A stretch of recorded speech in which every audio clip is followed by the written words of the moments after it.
મારું નામ ધારા છે, મંત્રાના મમ્મી છું. મારો બાબો 4 વર્ષથી છે સ્કૂલમાં. નીલમ મેડમનો સ્વભાવ બહુ સારો છે. તે માયાળુ, દયાળુ અને સંસ્કારી, જે મમ્મીની જેમ, મમ્મી પપ્પાનો જેમ પ્રેમ આપે છે એવી રીતે અહીંયા ઘરે છોકરાને ફેમિલીની જેમ રાખે છે. છોકરાને જરાય અજાણ્યું પણ લાગતું નથી. ઘરે આવે ત્યારે બધા ટીચર્સના વખાણ કરતા, મમ્મી અમને મેડમે આમ કરાવ્યું, આમ કરાવ્યું, બધી રીતે સરસ ટ્રેન કરે છે છોકરાઓને. એજ્યુકેશન એ બહુ સારું છે સ્કૂલનું. અને મારો બાબો 4 વર્ષથી છે, નર્સરીથી રિપીટ એજકેજી મંત્રએ 4 વર્ષ કર્યું.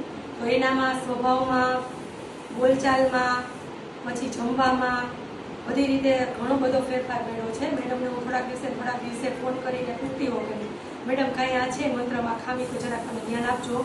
હું ઘરે બહુ ધ્યાન આપી નથી શકતી. તો મેડમ કે હા કાંઈ વાંધો નહીં. ફેમિલીની જેમ અમને સાથ સહકાર આપ્યો. મેડમનો, બધા ટીચર્સનો હું આભાર માનું છું. બહુ સરસ છે, એક્ટિવિટી બહુ સરસ કરાવે છે મેડમ. અને આવો નવો સાથ સહકાર આગળ પણ છોકરાઓને મળતો રહે એવા ખૂબ ખૂબ તમારો આભાર અને ખૂબ ખૂબ પ્રયત્ન કરતા રહ્યો એવી અમારી પ્રાર્થના.